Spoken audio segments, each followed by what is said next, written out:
Okay, hello everyone. Welcome to the Masters of Product Marketing. Today I'm joined by Gerard Green.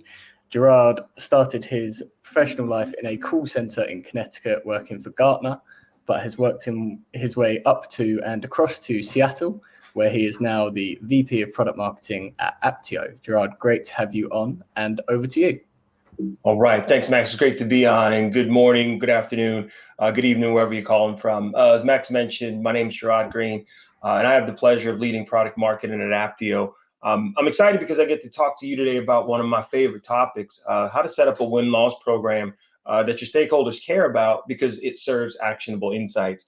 As I mentioned in the summary, for you to drive your go-to-market strategy, for you to hit your revenue goals and targets, for you to increase demand, you have to know the buyer. And sometimes having conversations with your marketing teams, your sales teams, your product teams, your customer success teams can be a little disjointed and sometimes downright awkward when it comes to understanding the honest truth about your buyer's impressions of your products and services. And this is where win-loss comes in to provide you with that voice of the buyer to make sure that you have the right insights to be effective in improving go-to-market execution. So hopefully I can provide you with a few takeaways, a few tips, a few lessons learned from transgressions I've had in the past with observations that I'm making today so that you can produce a high-performing win-loss program. So let's get into it. Max, can you advance the slide for me?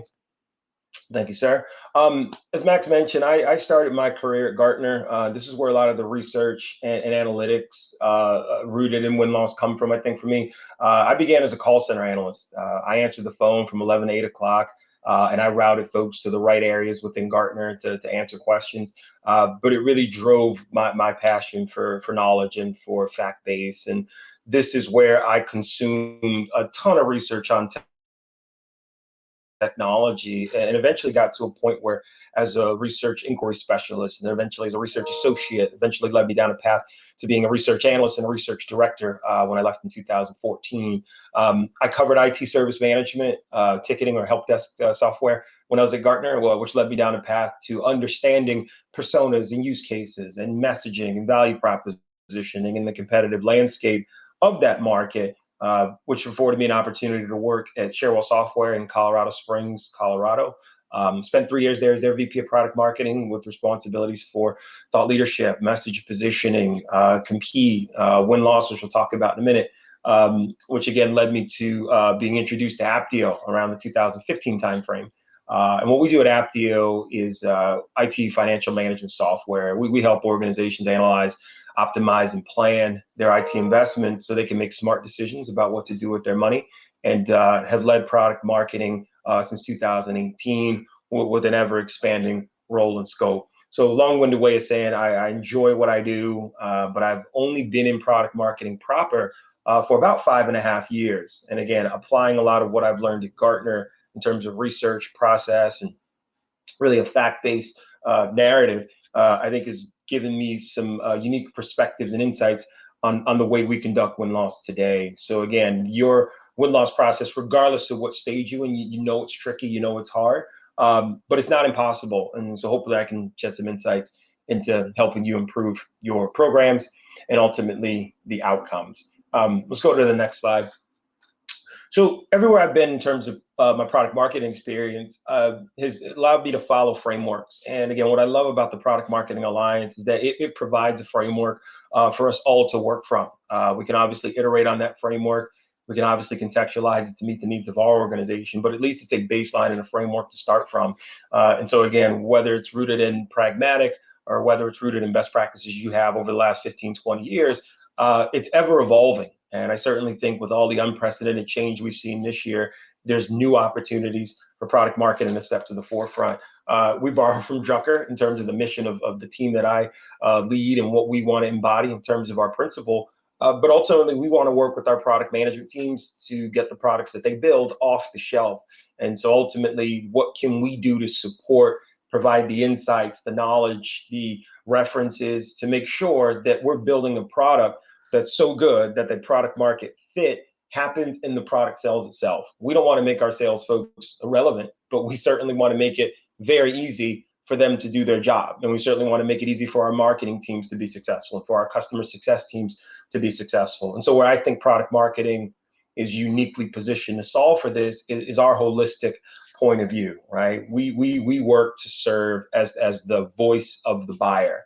And again, that's a voice that we develop through ongoing interactions with our buyers, with our sellers, with our influencers, with our analysts. And as we develop and deliver that voice, we want to make sure that we loudly communicate the preferences of our buyers, both current and future, in every interaction we have with our go-to-market team. We believe our ability to communicate the unique value proposition of our products and then the portfolio is different from everyone else's. And so again, we want to be that API that other teams plug into to accelerate outcomes wherever they sit in the organization, whether that's SG&A, whether that's HR, whether that is product. We want to make sure that when we're in the room and we have the attention of those stakeholders, that we're speaking on behalf of the buyers and the way in which our products create value for them. So if you look at the breakdown of kind of the way I've structured my product marketing organization, we look at these 5 areas, and this is not an exhaustive list. We look at audience frameworks. We have the benefit at Apptio of partnering with the TBM Council, which is a nonprofit organization for IT, financial management professionals, CIOs, and CFOs. That's at about 11,000 members today. And our ability to tap into that network, our ability to serve that community, understand needs, understand unmet needs, understand the dynamics of the ways in which those personas think, is a heavy component of the way we shape our go-to-market strategy. Obviously, we deal with targeting, messaging, and positioning. So again, creating a compelling message with those personas as the heroes of those journeys, and being able to uniquely position our products against substitutes and alternatives. We support and drive our go-to-market strategy. So again, where are we going? What are we selling? Is it worth it? How does product market fit happen on an ongoing continuum to make sure we are successful with driving our revenue goals? We support a function around sales knowledge transfer, targeting that language and using that language because we have an outstanding sales enablement platform at Apptio, but product marketing is what plugs in the knowledge that these sales reps need to know when they go to battle every single day. So the way in which we will do sales kickoff and sales meetings with regards to products, new launches, new capabilities, that competitive landscape, the way in which our analysts speak about us is all done in partnership with a great sales enablement function here at Apptio that spoils me to death, and I appreciate them. And then there's the competitive analysis. How do we look at the moves that our competitors make on a continuum? How do we make sure that we understand that we are staying ahead? How do we understand how they're working to try to close gaps? How do they disposition us in sales cycles? These are the things that sort of keep my team up at night, that we work continuously on to vet. And I provide you this framework because if you go to the next slide, Max, because win-loss underpins all of these activities. With a really effective win-loss program, what we're able to do is better understand our audience. What we're able to do is to sharpen our messaging and positioning. We can look at go-to-market insights taken directly from the voice of the buyer, which I'll show you how to extract in just a minute.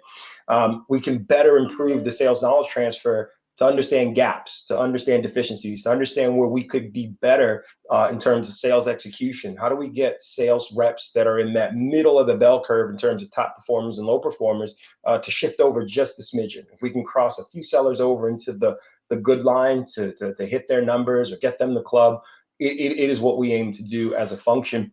And obviously compete. The ability to understand from the voice of the buyer what substitutes and alternative and competitive solutions they're looking at a continuum really does allow us to arm our sales teams and our product teams and our delivery teams to make sure that we continue to increase the size of our competitive mode. So that's our mission. That's how we're structured. That's why win-loss is so important in what we do, because without it, it makes these efforts really unnecessarily difficult. And I don't aim to do that because I'm probably like you, don't have an abundance of resources or time to execute on these functions. Next slide, Max. Here's the obligatory kind of state of the state in terms of serious decisions, data that you see in a presentation. We orient all of our activities around our buyers because, again, it is, as you guys know, hard to sell B2B software. It can be difficult. And I think it's difficult because there's so much information out there. Most of the journeys are done online. Most of the information that your buyers are getting are going to be done online, some through channels you control, others through channels you have no control over. And that abundance of information can cause some level of cognitive dissonance, right? There's too much information, and most of the buyers you're engaging with are trying to distill it to find the truth. No longer are the days when you're that single source of truth from the website and what you say goes. There's just as much contradictory information out there in the world as there is fact. And so it requires you as a product marketer to think through how you unpack that. Most of the journeys are complete before that first human interaction. You guys know that really well, right? So most organizations will buy in a way where they'll do a lot of primary research up front. They'll scour and hawk and hunt your website for months. And when they're ready, when it's time for them to make the purchase, they'll call you. So being able to set up trials, being able to provide testimonials, real clear call to actions and tools on the front end that position you to accelerate a sales cycle once those buyers are ready has really been one of the keys to victory for us. The size of your buying committees are increasing, right? That notion that you're selling to a single buyer is blown up. Everybody's got a boss. Everybody's got a system of approvals. And even for some very light software, light services, there's still someone else who needs to weigh in on this decision. And so we're seeing an upwards of 7 members in a buying committee, some as high as 12. For some of our strategic deals, it can be as many as 25 people as primary or name contacts within a single opportunity. And so again, each of those personas has a different set of functional, organizational, personal preferences that you have to account for. So again, those magnitudes and that complexity makes it really hard to understand what to say, when to say it, and how to win those deals. And also understanding some of the dynamics in the room in terms of who really has the decisioning power can be difficult. This is why win-loss is important for us. And again, all of these things combine to make your sales cycles about 20% longer than they were just 5 years ago. So you would think with all that information out there, the ability to click, try, and buy software, that we'd see accelerated sales cycles. Not so much, right? What you're seeing, again, is that cognitive dissonance, kid in a candy store, where there's just so much information that more time spent trying to distill it than just consume it and take it for what it is. So we understand these complexities. We understand for our sellers, for our product management teams, for our customer success teams, particularly for our marketing team, it is hard to get to the root of why a buyer makes a decision. And this is why we put so much emphasis on win-loss. Everywhere I've been in terms of these programs, I've made win-loss the first thing we do, because I want to understand what we're doing well. I obviously want to understand what we can do to get better, but I ultimately want to understand how buyer preferences and dynamics shift on a continuum, because they do, and they do often. So what are the characteristics? What are the traits? What are the things that I need to be mindful of as a product marketing leader? And then how do I prove that with data instead of just anecdotes that happen randomly? Go to the next slide for me, Max, please. Thank you, sir. So this is it for most organizations. Like, you're probably saying, yep, I know, I get it. Win-loss is a value, but it's hard. And I get that it's hard. I get that it can be difficult and tricky, because you're working in some scenarios where you might not have enough opportunities converting to be able to have a qualified, decent sample set to work from.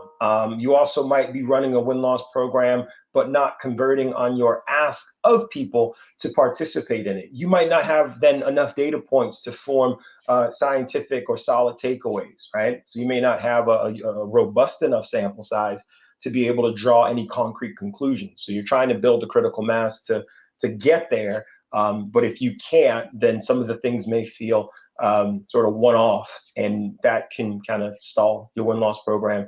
You might find it difficult to share the results. I've done win-loss programs where we, as the product marketing team, have done our own call downs. We'll record a very long interview. We'll try to pull forth some of the more salient points. We'll share that 7 or 8 page Word document or PDF out with the sales team, and you can imagine what the uptick in the readership is like, right? Very dense and really wrapped around one deal. And for a seller who says that wasn't my deal, I don't care, they're not wrong to kind of move that along. And so again, it might be difficult for you to share the results at scale. I've never run into a product marketing organization that says we have too much time and too much money.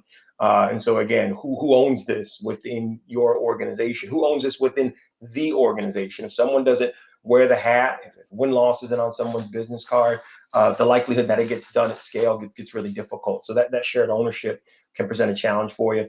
For some of you, it may be cost prohibitive. It may be cost prohibitive if you don't want a win-loss program, whether that is cost that you deliver through incentives for people to complete surveys, whether that cost is an actual human resource and capital, or whether that cost is invested into a third party. It can be cost prohibitive for you to want to run a win-loss program. But I will tell you that a lot of the insights you get can honestly be worth their weight in gold. You will find that if you do this right, these programs will pay for themselves 5, 6, 7 times over. And so I think the business case you build for win-loss will be rooted in an uptick in sales performance. And I'll walk you through some of the ways in which we've been able to crack that nut on our side. And then again, at the forefront, right? Not my data, right? Like at the front line, if it's not my deal, if it's not my data, how do I apply this to my context? If you're working on a large portfolio of products across the globe, one deal for one product in North America may not be relevant for another set of sellers in a different part of the globe. And so again, these challenges are very real. So how do you work through them? Next slide for me. It can be hard to assemble data to support your win-loss program across the organization. It's hard to pull data out your CRM system. Most of you may have a win-loss or a close loss or close won filter on why you won. You might have 7 to 8 codes. When I joined Aptio, there were 23 in the system. We were able to rationalize that down to 7. But again, if you're not kind of consistently working with the data you need with the context required to inform decisions, it can be challenging even to parse out what to do with some of the closed won or closed loss data in the system. For example, we had a high concentration of just ghosted deals. I changed the code from stalled went dark to ghosted to try to be cool. But we changed to ghosted, and you can find that about 40% of our deals closed lost with the ghosted code, meaning folks stopped taking our calls and responding. And yep, it's fine to kick those out the pipeline, but how do you click in to know why they ghosted us? Is it something we said? Is it something we did? Did we not handle an objection the right way? Win-loss will start to scratch at the surface and give you insights into why you got ghosted. You can do seller surveys. You can go to the field one-off. You can do wider surveys to get an understanding of win-loss and commercial performance. But again, if you're not getting a good amount of seller participation in those, you run the risk of either listening to your most vocal sellers and giving those squeaky wheels the oil. They deserve it, they need it, but it might not paint a picture of where you can do better. We always try to operate, again, from the middle of the bell curve. There's going to be about 20% of your sellers who are not performing and probably will transition out the org. There'll be your top 10 or 15 or even 20 who are high performing, who will make their number regardless of what happens through the year. But that middle of the bell curve is where you need to optimize. And if that silent majority isn't participating in your surveys and your focus groups and providing you the insight you need, it can be very difficult to affect change, right? Your top 20 are going to do what they do. How do you move the middle of the bell curve to improve go-to-market performance? You may be doing analyst inquiries. You may be calling down on the Gartners and the Forresters and the Ovums and the 451s of the world. But again, they're talking to a subsegment of a subsegment of the market. You obviously want to know what they're talking to your buyers about, when they're talking to them, what they're saying. But the analysts are never going to give you insight into what specific deals in which they're referencing. They may not even give you the industry. But again, having that in an aggregate to know kind of the trends around how often, how frequent, and what the temperature in the room is very valuable for you to understand now how to build your analyst relationships. And again, I'm uniquely positioned to talk about it. I've been on that side. I've been on the I was gonna say dark side. I've been on the Gartner side to know what an effective relationship can look like. And so your ability to tap into that becomes invaluable. You're doing buyer interviews as well, but you may not be doing them at scale. So whether you have a customer advisory board or you're doing an annual conference or you're doing quarterly meetups, it's important to understand what your buyers are interested in. It's important to tap into their voice.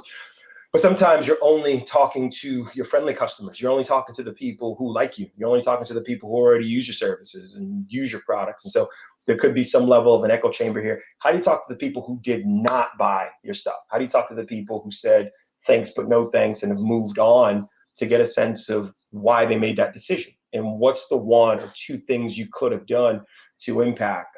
There's some surveys done that say there's typically 1 thing that the salesperson could have done in that opportunity to win the deal. How do you know what that 1 thing is? And are you starting to see patterns and trends around that 1 thing to be able to affect change whole scale. And then trusted site reviews. I've nerded out on these. I'm sure you guys have as well. In addition to platforms like Gartner Peer Insights, Capterra, or G2 Crowd, you can start to find your voice of buyer in both wins and losses in terms of people who love your product and people who don't love your product as much. And you can also start to slice and dice to see if they've left you for someone else, what the comparison of the customer driven ratings are, to be able to put together some semblance of a voice of buyer program that gives you the insights you need. I lay these out because most of you are doing these things, but it's hard to put them all together. And again, we made the conscious decision to use win-loss as the catch-all or the amalgamator of all those things. So if you go to the next slide, I'll walk you through what we've done in the last 6 months that's made a huge difference for us. Specifically, let me see if I can advance the slide. There we go. Thanks, Max. What we used to do in win-loss was one of the transgressions that I'll talk about later, is that we used to cherry pick the opportunities that were really interesting to us. So if we were doing 200, 250 transactions in a year, or 250 closed opportunities in a quarter, both wins and losses, you would see a situation where one product marketer who's very aggressive and wants to understand everything about their product would say, I want a loss interview, or I want a win interview, or I want more insights into the deal. And being able to kind of get those alerts in Salesforce would trigger the product marketer to say, I would like that insight, and now I need to go talk to the seller about getting permission to talk to the buyer about their experiences. And that filter in itself saw somewhere in the neighborhood of a 70 to 80% drop off. Typically what we heard from sales reps was, I told you why we won this deal. Won this deal because I'm awesome. Why do you need to do an interview?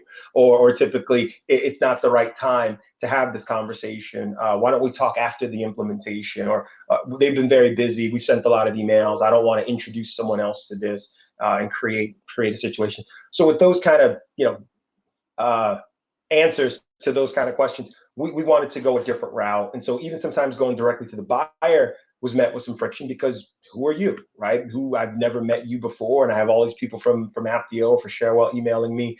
And so how do we make it such that the seller who's cultivated this great relationship through the buyer's journey and through the buying process, to make that ask for the interview?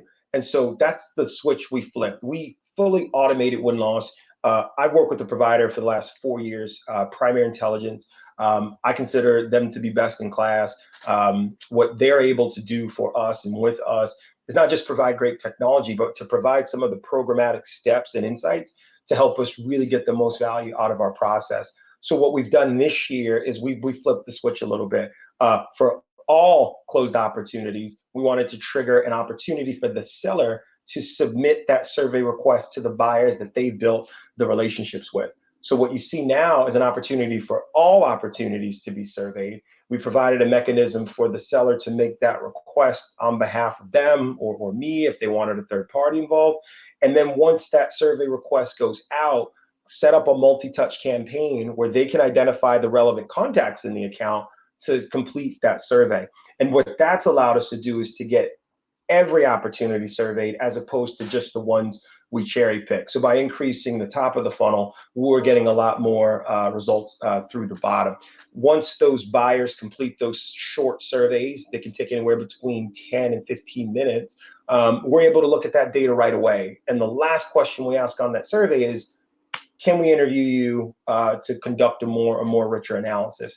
And about half of our buyers say absolutely, would love to talk. And that's in both wins and losses. You'd be really surprised how often your buyers will be willing to talk to a third party about your experience versus talking to you, particularly in some of the more passive aggressive areas of the country. I won't get into where those are, but I think it's really important to recognize that your buyers want to talk. They want to have a conversation. There was something that struck a chord with them to make them continue to advance this journey. And if we came just short of meeting those expectations, most of the time they want to inform you of what you did so that you could be better next time, particularly if they tell you now's not the right time for real. I don't have the money, I don't have the cycles, I don't have the committee on my side. But what would be helpful for me is if you guys could do X, Y, and Z. Those are those win back opportunities that we absolutely love. But what you're seeing in this cycle is the ability to get the results. And if they let us call down for an interview, the ability to capture that interview, transcribe that interview, pull forth the more salient points, and put that in a single database, which is called True Voice. And so True Voice becomes a single source of truth, the single system of record for our entire organization to be able to watch our win-loss program in real time. So as new surveys come in, everybody's alerted. And I'll show you some of the screens and some of the takeaways we get from the program as we move through the 5 rules I want to leave you with to set up a really incredible win-loss program. Next slide, please, Max. And so again, the notion of somebody doing all the work for you is really the value of win-loss for us. Primary intelligence for us sets up these discovery bots. These are fully integrated with our Salesforce system upon the closure of an opportunity. Our reps are now empowered to tell us which contacts are relevant to this. They can pick from anyone in the system. It can be one primary contact as the decision maker. It can be from 7 contacts at the organization who each have a unique point of view, which goes back to my point earlier on why the swelling of the buying committees is also important, but also something we keep top of mind to understand. How do we talk to different personas? How do we talk to security? How do we talk to IT finance? How do we talk to procurement? How do we talk to CIOs? Everyone's going to have a different slant and point of view on what they wanted to see and our abilities to show it. The sellers can now set up these outreach campaigns. They'll reach out many times to say, Bob, you mind filling out the survey? Bob, you mind filling out the survey? But using language that they choose and really setting up their own outreach style campaigns to make this easier. Once our buyers complete that survey, we have the information right away. And not only is the survey just done from a pure kind of form-based survey, but it's also automatically contextualized. We get some insights around whether or not this person was a detractor. We get information around whether or not there's a win-back opportunity. We get information on whether or not they'd be willing to be a reference just based on the way in which they answer the question. So that contextualization saves us a lot of time in terms of reading the raw transcripts. And then we learn. We share this information. We are part of the Get Better gang. We want to make sure that we learn from every opportunity, win, lose, or draw. And so the ability to package and look at this data in an aggregate is the thing that gets me really excited about our program, because I can use it to inform our product strategy. If product features are missing, and those are trending reasons that we weren't capturing in Salesforce, that needs to inform our roadmap strategy. That might take an investment that may cost this much, but result in this much revenue that is data-driven, which my chief product officer loves. We might get insight into what's happening in a particular geo or with a particular product or with a particular persona that is very helpful for us in terms of improving performance. So let's get into the 5 rules, and then we'll get into some questions. Max, next slide for me, please. Thank you, sir. So here are kind of my 5 rules to set up a win-loss program. And while we go through this, I also want to, kind of introduce myself, let you know a little bit about me, show you elements of my personality, bare my soul a little bit. But I think it'll be helpful to kind of understand and remember these takeaways in terms of what you want to do when you're building your program. What are the transgressions you want to avoid, and what are the best practices you want to observe? So let's start with the first one in the next slide, keeping it real. And what that means for me is you really do have to check your ego at the door. You guys are looking at a picture of J. Cole.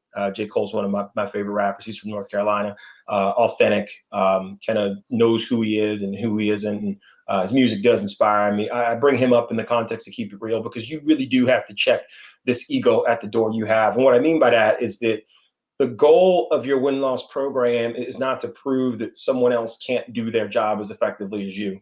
And I think in the past, when I've set up a win-loss program, that was kind of my mindset, was to say, we're building a great product. Why can't sellers sell it? We're building a great product. Why can't marketing generate demand for it? We're building a great product. Why can't the customer success team light it up the right way? And so when you go into it with that kind of bias, it does shape the way you build your survey. It does shape the way you evangelize the program. It does shape the way you ask for people to participate in it. So stop that, right? You want to build a win-loss program that is oriented around the buyer, and everything you're doing from the learnings of this program should teach you things about the questions that your buyers have and your ability to answer them at every stage of the journey. And you want to make sure that your buyers have all the tools they need to make an informed decision. You want to grease the skids such that you create this frictionless purchasing process and worry less about who's not performing the role that you believe they should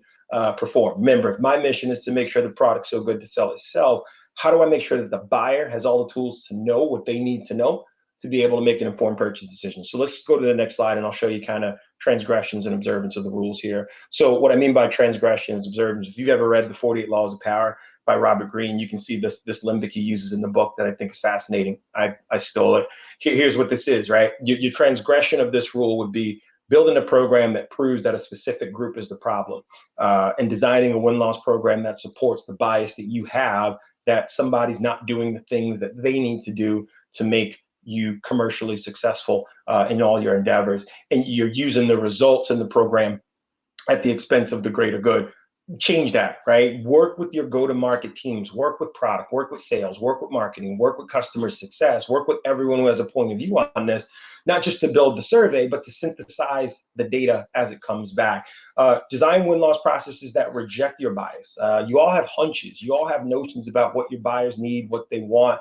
Use this as a proxy, or use this as an example to reject some of those ideas so that you can extract new insights. If you build something that supports what you know already, what are you learning? And so I think it's important to make sure you're using these as a test on what you know, and be mindful that buyer dynamics change every day. There's one thing we've learned with this global pandemic is that people will buy in the right scenario. Sometimes it's easier for them to buy a piece of software than it is to hire. Sometimes the automation they need is because employees have been let go and furloughed. And so it's actually a nice fertile, stomping ground if you have the right offering at the right time.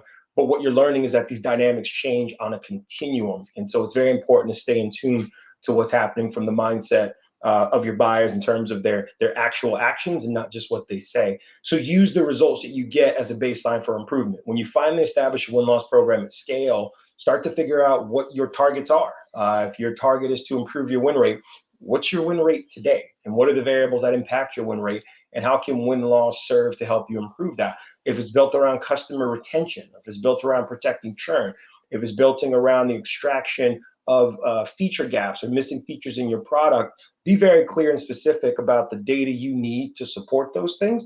Start a baseline for improvement and get better every day. Here's an example, if you go to the next slide, of one of those just-in-time insights we wanted to gather. For our win-loss program, when the disruption of COVID started impacting buying decisions, we wanted to know. We wanted to know, hey, you made a decision to buy or not buy or wait to buy our software. That's fine, we respect it. But to what extent did the disruption caused by COVID-19 play a role? Now, you would expect this to be the other way around. You would expect it to say, yeah, absolutely, COVID impacted my decision. But let's think about how it impacted your decision. I'm at Apptio. We sell IT financial management software to CIOs and IT finance pros. Every CIO and IT finance pro has a mandate: reduce costs, make the right set of investments, reallocate spend to the things that really matter to the business, which is what we help them do through automation. And so we would expect to see that, yes, COVID played a role in my decision, and it was a decision that was positive. That's why we bought your software. So again, if the narrative in your business is that, yeah, COVID stalled everything, right? COVID has put everything on freeze. Use the data to maybe reject that hypothesis. And that's what we did right around the March timeframe, is sneak this question into the survey and start pulling forward data that says, yes, COVID impacted my decision. Yes, that's why I bought your software. And you can see that we only have one instance where, yes, it impacted the decision, and it was a loss. And so again, you would expect that narrative to look the other way. And so again, I wanted to kind of include this as an anecdote to give you some ways in which you can think about using data in both your QBRs, your monthly touch points with the business, that's extracted directly from the buyer. There was a handful of closed opportunities that stalled, went dark, that once we dug into this, we assumed were COVID related. But as we got the voice of the buyer, you learn that no, it had nothing to do with COVID. This had everything to do with the feature you don't have. This has everything to do with the inability to handle this particular resolution. It has everything to do with our doubts on how quickly we can get the value, which would play into how we would handle that resolution moving forward, and what kind of programs and offers we would then create in the second quarter. So again, win-loss is just at the forefront of everything we do and every decision we make. Next slide, please. And I'm going fast because I know I'm conscious of time. Triangle offense, what this is about. So I think the 1990 Chicago Bulls teams were the greatest teams ever assembled, and that Michael Jordan is the best basketball player who's ever lived.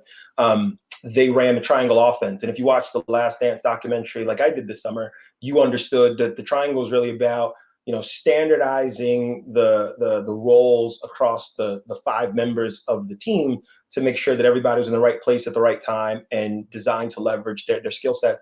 We think about the triangle offense in terms of product, sales, and marketing. How do we get in sync and make sure that we're creating a compelling product backed by a compelling message that solves a buyer need at the right time for the right set of use cases? And is our effort worth it, right? Is there product market fit for how we do that on a continuum? Can we scale our abilities to do it?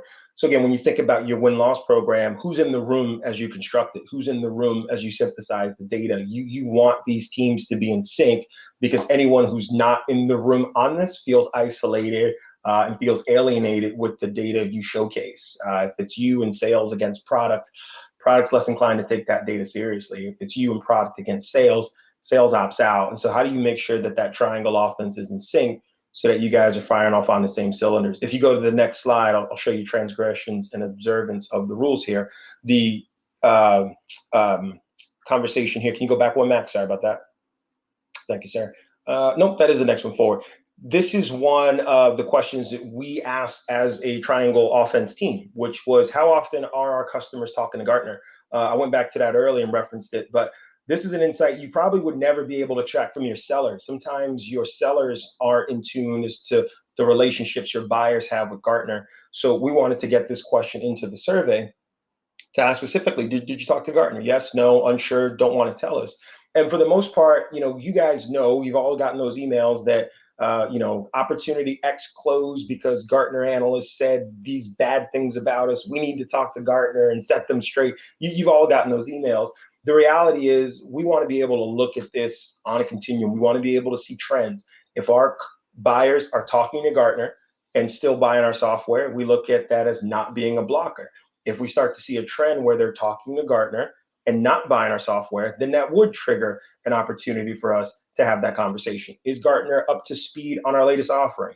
Are they in tune to the last things that we've launched? Have we provided them a set of customer references that validate that the activities that we've made and our go-to-market and to create more value for them get to the analyst's ears? So that to me becomes a signal that allowed product, sales, and marketing to solve something we weren't able to solve by ourselves in any one particular realm. And so again, this is just a data point around our ability to tap into voice of buyer in a way that we were never going to extract before.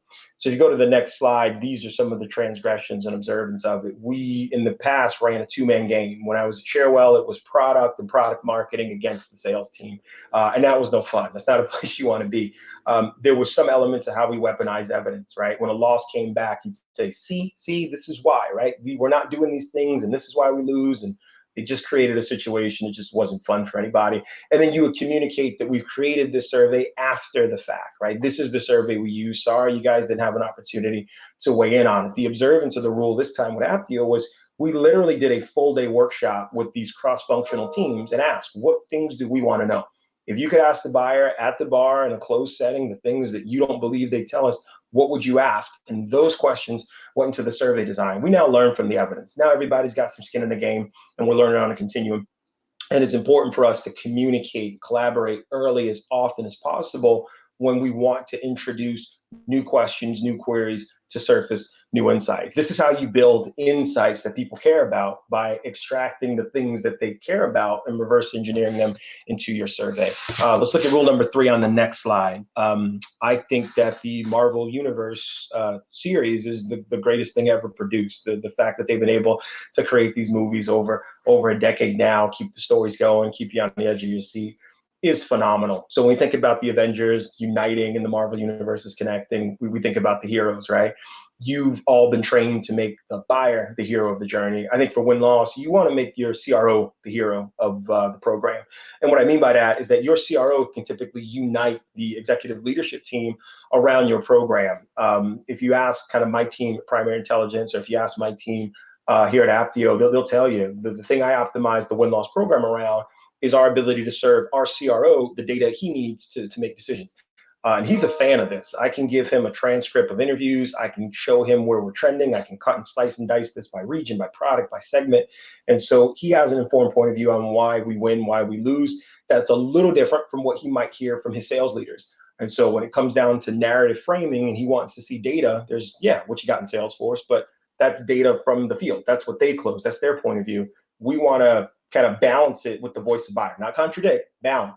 And so again, making the CRO the hero of the story has allowed us to do some things with the program, because he also has the ability to make sure that people participate. He actually mandates that these things get closed and that surveys go out. And so his voice carries a lot of weight. I can appreciate his partnership in this effort. What we get excited about with that is the next slide, which is our competitive intelligence. Our battle card game is strong, right? What we're able to do, and names have been changed to protect the innocent here. What we've been able to do is, as buyers complete those surveys and tell us, yes, I evaluated your competitor, or yes, I looked at substitute X, we can get a list of the things that were important to them in the decision. And then we can get a stack rank of how we do those things versus our competitors doing those things.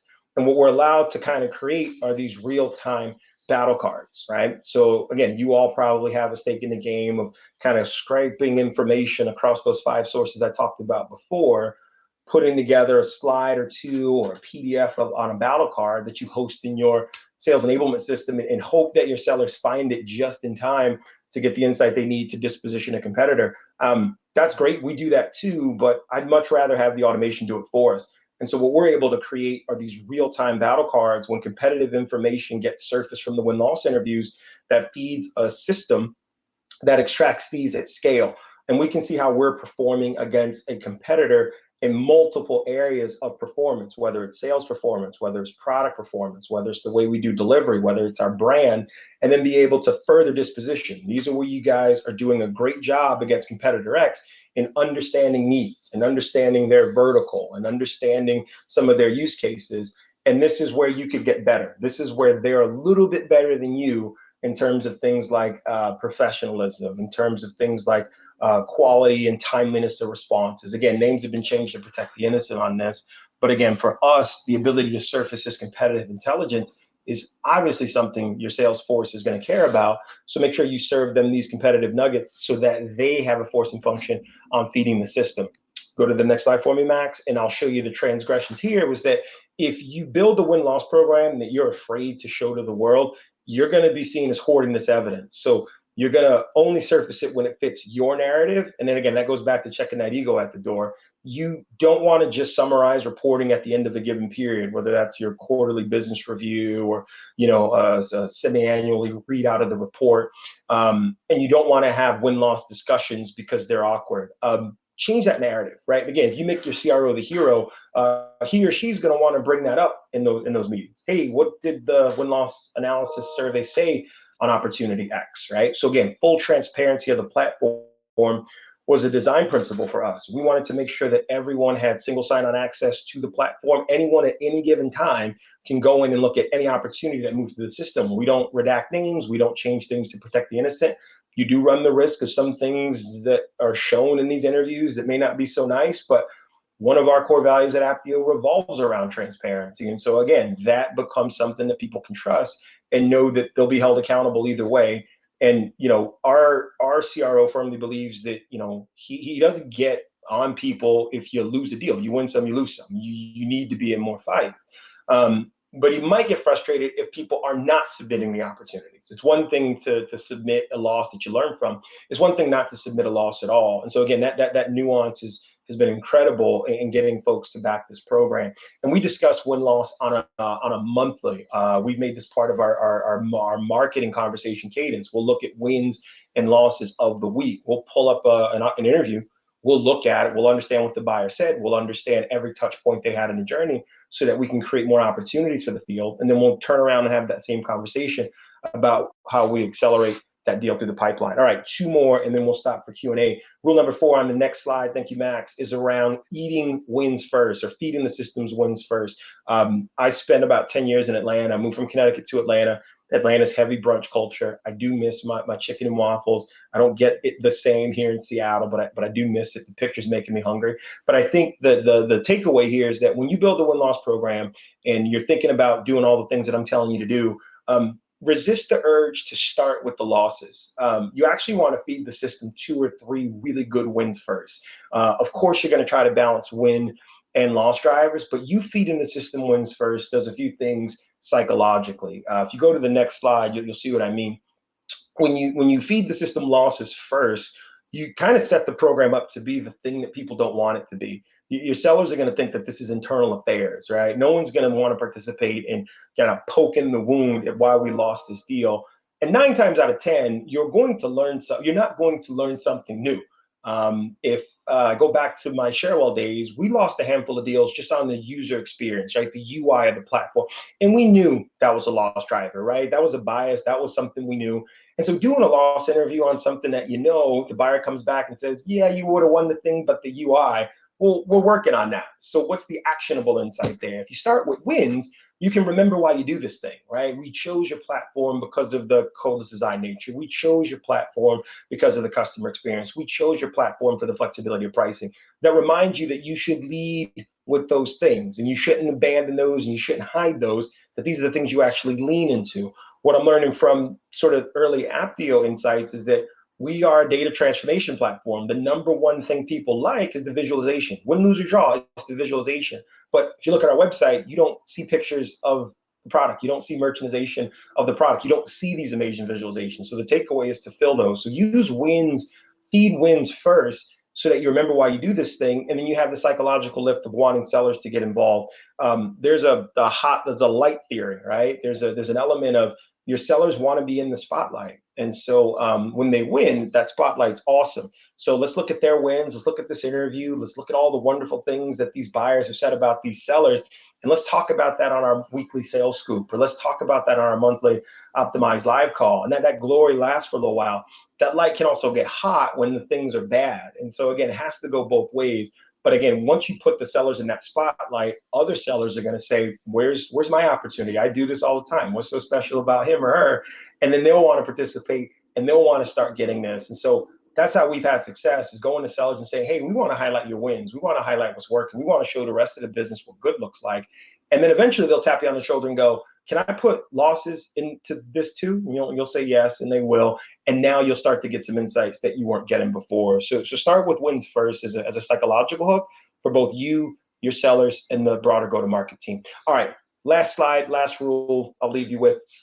Show sellers the what's in it for them, right? Like we do a whole series of methodologies around the WIFM that we train our sales force on. You have to sell the sellers on the bigger picture. What do they want to do? They want to go to club. They want to get better. They want to make more money. And so again, I put so much emphasis on the sellers because they have the power alone to sync your program. It'll only go in so far as they allow it to. When they are involved, when they are active, you have now activated a channel to solicit feedback that you and your team will never be able to scale to get. And so again, they need to understand the benefits of this program insofar as their abilities to extract insights to get better. And I'll show you what that looks like on the next slide. So what we've done with our win-loss program is create these personal seller dashboards. And if you think about kind of real-time feedback loop culture, your Fitbit, your Apple Watch, you want to kind of know your heart rate on a continuum. You want to track all the data about you so that you can be this fully optimized machine, right? It's the same way for our sellers. They want to understand, hey, for the deals I win, what are the things that I'm doing right? For the 5 deals I've won this year, what really worked? What really, resonated? How do I make sure that I keep doing those things? Hey, for the deals I lost, where did I miss some things? What are some of the pieces of feedback that buyers are going to give the third party? Because they never give it to me as a seller, right? I'm a nice guy. I showed up well. They don't want to tell me I have spinach in my teeth, right? They don't want to say mean things, but they will tell somebody that, hey, had that seller just done this one thing, or had that product just done this one thing, it would have made the difference between you and competitor X. So again, having this dashboard, right? Having this personalized kind of statistic, driven dashboard that they can look at as a baseball card is not just great for them, but now think about the kind of team meetings they can have. Think about being a sales leader and then running your meeting off of what's working, what's not in an aggregate. So the ability to slice and dice and filter has been incredible. If you go to the next slide, I'll give you the transgressions on this one. The ability to give sellers their data back has been incredible. when there was no frame of reference on what that best practices look like. When you do win-loss in the silo, when you're only sending out kind of long transcripts, nobody puts that in context. So your ability to automate this and scale it is going to be incredible. Let sellers see all the opportunities in the system. Let them track their rivals in other parts of the globe. Give them all the tools that they need to be successful in their endeavors. Make them part of the methodology. Be clear on what is going to happen when they push these buttons and what the survey steps are. Because again, if they don't get the things they need, they're very likely to dismiss the one-offs and stick to old habits. I used to fight with sellers at a previous company about using slide decks from 10 years ago, and it's their lucky deck, right? It's the deck that got them the club in 2007. Why would they ever change it? Everything else has changed. The buyers changed, the market's changed, the products changed, but they're using a 10-year-old deck. It was finally when they had the voice of the buyer say, I saw copyright 2007 on the bottom of the slide deck, and it was 2017. And it just made me wonder, like, what's changed? And so, again, those little things that the seller may not pick up on that the buyers do now go into the program. So now seeing all those opportunities doesn't just force that one seller to do it. If everyone has access to that transcript, they go, ooh, let me make sure that at a minimum, I change the copyright sticker on the bottom. And again, make sure that the reviews are conducted as part of continued learnings, whether we do that through sales enablement around Coach's Corner, whether our sales leadership teams can provide these in their meetings. Let's just make sure we can use that voice to buyer data to drive sales, but then also feed that to marketing so that they can improve their messaging, positioning, strategies, channel mix, etc. Let's use that for customer success, who's been one of the biggest benefactors of our program, because upon the completion of the buyer's the purchase, there's still a whole deployment cycle. This actually crystallizes all the things that they expect to happen from the time that that CS rep shows up virtually to that first process being operationalized on their path to value. So it's our CS team that's been really happy and really consumed with the research that our win-loss program provides. Okay, I am right at 9:50 here, so let me do this. Max, if you can go to the last slide here. These are the 5 rules I wanted to leave you with. If you take nothing else away today, as you build a win-loss program, remember to go into it with an open mind, check that bias at the door. Do this in concert with your go-to-market team members. Make them a part of the process. If you're already running a win-loss process and you want to improve it, go ahead and get the feedback. A lot's changed, right? You've remained, but you have new partners in sales, new partners in marketing. Use that as an opportunity to introduce them to your program and see what kind of insights you need. I gave you guys the COVID example. For us, it's been an eye-opener. It's been an eye-opener to say, hey, in the era of COVID, we actually are selling something that's incredibly valuable. How do we lean into that? And then how do we use what we're learning about why people may not have bought our product in the past to create new offers that get them faster time to deployment, or might start at a lower price point, or get creative with pricing models where we give value first and then they pay. And so again, use this as an opportunity to look at new dynamics to shape what you need to inform those decisions. Make your CRO the hero. If you have to get executive sponsorship as a product marketer, you may be in marketing, you may be in product, you may be in strategy, you may be somewhere in between all three. But it's really your CRO who holds the keys to the kingdom in terms of getting everybody activated on this program, because it becomes a sales-focused thing where product marketing and these other teams become benefactors. Analyze those wins first. Wins matter. And so just make sure it reminds you of why you do the things you do. Let the buyers validate that and learn some new things and reinforce those in your motions. And then again, sell the sellers on the whiffle. What's in it for them? What are the things that they can extract? What are the insights they care about, so that they continue to participate in the program and drive scale? All right, I've said a lot in a lot of time, but if there's questions, I'd like to go here to the chat to address those. So let me pull that up. And just to say, I want to thank everybody for the time and attention and hanging in there. I will start at the top. Bella wants to know, am I finding the communication channels during the pandemic, especially challenge, is actually easier. I think, Bella, one of the things that we've been blessed with is everyone's remote.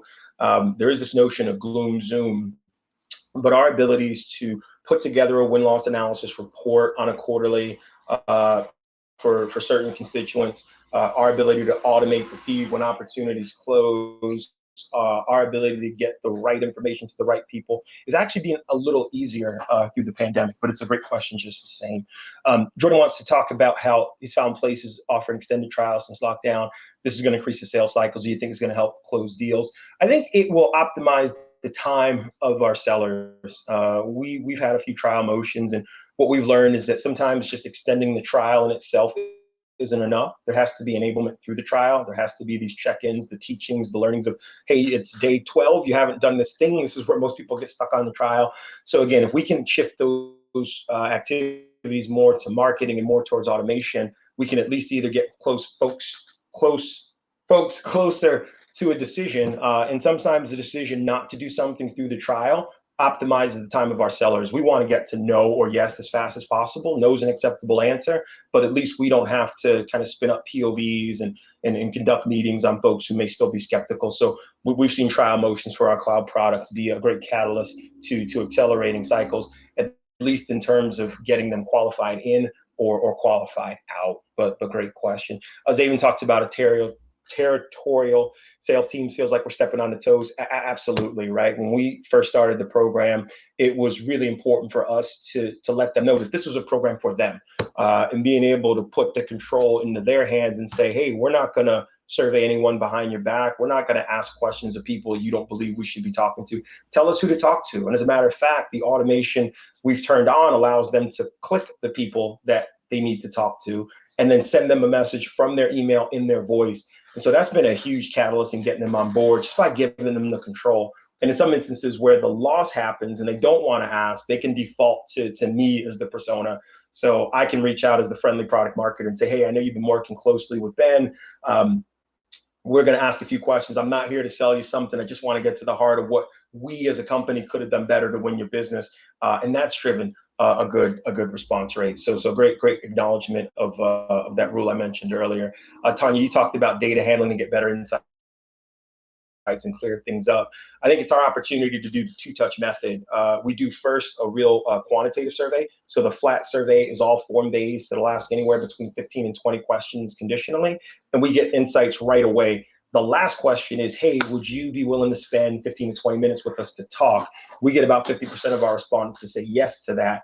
And that's where we handle more of the qualitative. And it's the ability to put those together that says, hey, it says that you started your buying journey 4 years ago. So you've been looking at Aptio for 4 years, but never pulled the trigger. Can you tell me about some of the dynamics there? Provide more color. So again, the quantitative is great because you can start to look at things in an aggregate, look at trends. The qualitative is awesome. So our ability to tap into that has been great. Michelle, you said you do when and loss interviews. The loss interviews are very insightful. Absolutely, I think it's great. John, it is Primary Intelligence. That's the vendor we work with, and Lana co-signed that. Heather said that it's easy to blame the pandemic rather than looking at the product. Agreed. We do continue asking questions about the pandemic to buyers. I do agree that there's this notion of not just gloom, zoom, or Corona chat fatigue, but it is a thing. And I think for our industry, we want to be able to help customers find savings, find opportunities to optimize costs in their data.